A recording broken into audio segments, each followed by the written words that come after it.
everybody. We had such an exciting event yesterday. We had so many amazing speakers and so many parallel events. And today going to be even more exciting. I'm not sure if you had a chance to look into the program of the conference. If you didn't remember, inside your tag you have a booklet. And inside this booklet, there are the different events we have throughout the university. Let me remind you that if you want to find your way to another building, all you have to do is follow the stickers. The stickers are on the floor. The moment you leave this building, you will see each sticker pointing you to the right direction. We have today amazing events. We have the youth event. We have the mobility event that's going to deal with smart transportation, driverless cars, and other aspects of cybersecurity. We're going to have the critical infrastructure event, roundtables, and maybe one of the most exciting events is a cyber storm. A startup competition that's going to be here on this stage, in this room, when the last presentation here is going to be done. So please feel free to stay if you want to see who will be the future startups and maybe the Israeli future big IPOs and exits. So without further ado, I want to call to the stage the general manager of the Interdisciplinary Cyber Research Center and the head organizer of this conference, Gili Drob-Einstein. Please, Gili, come to the stage.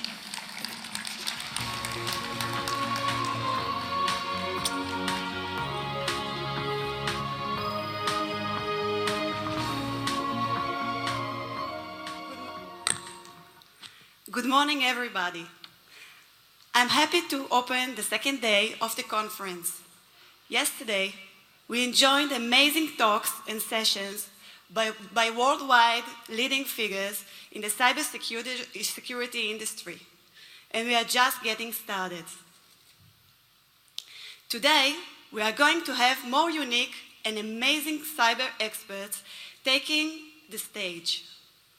Also, we have our Cyberstorm Startup competition taking place here on this stage just after the talks. And there is one more thing. Next year, the State of Israel is going to celebrate its 70th anniversary, which for us also means 70 years of non-stop innovation. We plan to know this in a special way during Cyber Week 2018. This logo that you will see now was designed specially for this event. So stay tuned, save the date, and thank you again for joining us here and enjoy the next 3 days. Have a great Cyber Week.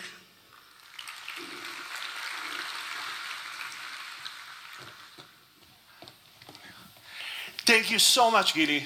And thank you for all the work you're doing with creating this amazing conference. You and your team, I know it's a small team, and you've been working on this conference for the last year. Funny enough, they already started working on the conference for next year, even though we are in the middle of everything here. So, I want to talk to you about something. I want to talk to you about artificial intelligence. Now, if you've been here yesterday, you might have heard me say that we don't have the ability to read the future. Nevertheless, we already know that in 2017, 2018, 2019, more big companies are going to be hacked. We know that for a fact. Someone said that it's hard to make predictions, especially about the future. Nevertheless, we already know that the cyber problems are coming. And this is weird. Why? Because we spend so much in cybersecurity. We have so many amazing entrepreneurs. We have so many amazing startups. We have so many things going on, and everybody talks about how cybersecurity is so advanced, and yet it seems like we cannot promise certainty. Why? Well, there are many reasons, and we deal with those reasons in this conference. It starts with the fact that the internet was not designed with security in mind, as we talked yesterday, and it goes up to the fact that there is an inherent asymmetry between the ability to attack and the ability to protect. It's much easier to be a hacker than to be the security guy. But there is another secret, a big secret. And the secret is that we don't see disruption. We see only incremental innovation. It's very hard to create disruption in the world of cybersecurity. So everything that we see actually improves things, but very slowly. It is a step in the race. Well, what we need is disruption, something that will completely change the rules of the game. You cannot improve horses to get cars. Cars are something totally different, and we need cars. We need to move from cars to horses in the world of cybersecurity. We need something that will be so exciting that will give us the lead, but we don't have that currently, so it is a very sad world. And then enter AI. AI. Oh my God, this is so exciting. We talk about AI, and it seems like AI might be the solutions to all the problems. AI might be the disruption that we were waiting for. But when I talk about AI, sometimes people tell me, seriously, AI? Those are the same people are angry with the fact that we moved so fast from machine learning to deep learning and so fast from deep learning to AI. Those are the same people that were so angry with the fact that we moved from information to security to cybersecurity. Nevertheless, AI is a real thing, and rest assured, I'm not talking about this full intelligent machine that all of those amazing experts told us that this machine is going to be the end of humanity. I'm not talking about those machines. I'm talking about practical AI. Those things that allows us to have autonomous cars and autonomous drones. Those machines that knows how to win on chess games and Go games. Those machines that knows how to understand the things that we say and what we want. Those machines are amazing, and they're going to have amazing effect on security.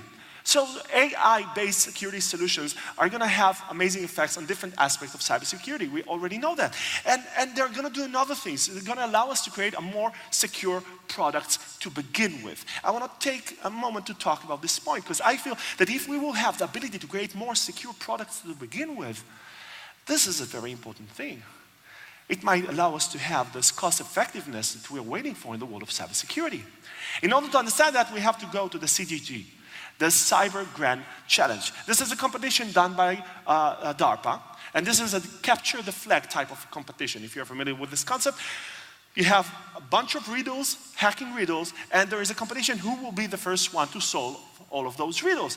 But the competitors were not the usual groups of hackers, but those many AI machines. So this was a 2 years competition, and those are the finalists, 7 AI machines that competed among themselves, who will be the first one to break into a system.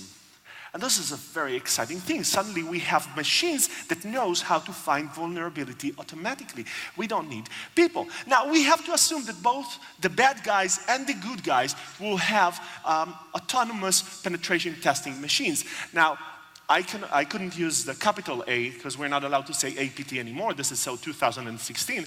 But APT with not a capital A, it's autonomous penetration testing. And even though the bad guys and the good guys are going to have that, for some reason we think that it's going to do more for the good guys. Why? Because if we look on the software development lifecycle, and this is the day the product will be launched, we know that our systems that tries to find the problems with the new product will start working a lot of time before the bad guys' AI machines will start working. And in that sense, we will have much more time, machine time, to find problems with those products. So that when those products will be introduced to the market, they will be much more secure. Again, cost effectiveness. You don't need a group of 50 people. You can just use one machine. In that sense, we are super excited about AI. I'm sorry that this is in Hebrew. I couldn't find the equivalent in English to this saying. So if you're an English speaker, talk to someone who is a Hebrew speaker, and he or she will explain to you what's that. So it's not surprise that we see so many investments in AI, and tech giants are actually tech giants are buying amazing new products and amazing new startups in the field of AI. But there is a basic rule. Everybody knows this rule. If you've been to one of my presentations, you know I talk about this rule. This is a basic rule that everybody in this room knows this rule. Nevertheless, this rule is the engine of the cybersecurity industry. This rule is the reason that in the years to come, cybersecurity conferences, and this specifically Cyber Week, will be more and more important place to come to. And this basic rule says that change always equals new opportunities plus new threats. This rule says that innovation is a two-sided coin. Every new technology creates new problems. So we have to ask ourselves, will AI do more good or more bad? Now, I want to talk about the bad implications of AI. Number one, it will have the ability to break down our current security solutions. So this is a research done in the Cornell University. And they took an AI machine and they gave it a lot of pictures, and then they took those pictures and put them into this algorithm that blurred the faces, and they taught the AI to see both of those pictures. And now this machine has the ability to take a blurred picture and say, you know what, I think that this is the person. Now, this is not just for future cases where we will blur faces. This is for all the past cases that we've already done that. This is another research done in NYU. And they did something amazing. They took fingerprints, and they used the fact that when you take a fingerprint, the system that reads this fingerprint doesn't read the entire fingerprint, just part of it.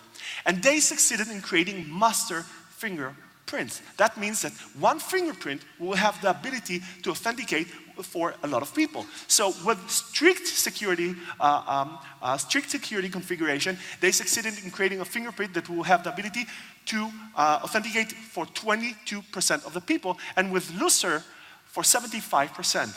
So if you have 100 iPhones and one fingerprint, you can use it to authenticate for 75 of those 100 iPhones.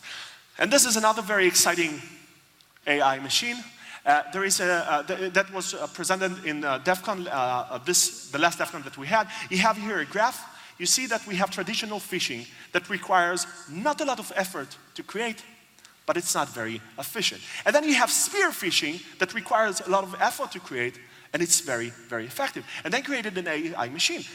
Now it requires not a lot of effort for them, and they have a very high level of success. So this AI machine have a better capabilities in writing phishing emails than real people. So AI solutions are going to break down our current security environment, but there is another problem. Remember I told you that autonomous PD systems will improve security? Well, this is true only for new systems. What about our current old systems? With our current old systems, the solutions that we already have, the bad guys' AI machines and the good guys' AI machines will start at the same time. So when those machines will find a lot of new problems with the current IT that we already have, we already know that we will not have the money or the time to solve them. And AI machines, those autonomous systems that are going to go through the internet and find problems automatically, will find problems that nobody is going to solve. So this might be the world of cybersecurity after AI will come to be a real thing. So we are not AI ready. And this is something we need to understand. So what's next? I was trying to predict if AI will do more good or more bad. So I assume that in the very short time, AI will do more good because we see more AI startups and so on and so forth. But very fast, the moment the threat actors will start to adopt AI machines, it will cause a lot of problems. And where will we find ourselves in several years? I don't know. But we have to be ready to AI machines in the hands of the threat actors. This is why the world of ethics with AI machine is so advanced. You know, to some extent, I feel that the world of ethics with regards to AI is more advanced than the research itself on AI.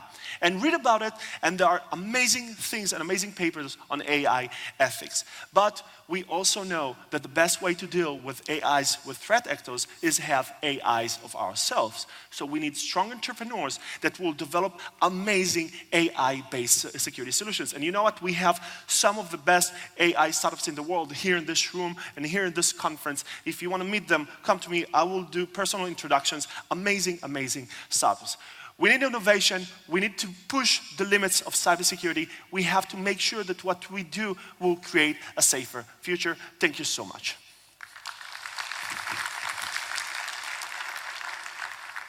So now I want to call a very, very special guest to the stage, Ambassador Francesco Tail. Please come to the stage. I'm sorry if I didn't pronounce the name correctly. Please, sorry? Talo. I said it 20 times before that. Ambassador Francesco Talo, please come to the stage. One of the best ambassadors we have in Israel. I'm very happy to have you here. Thank you. Thank you.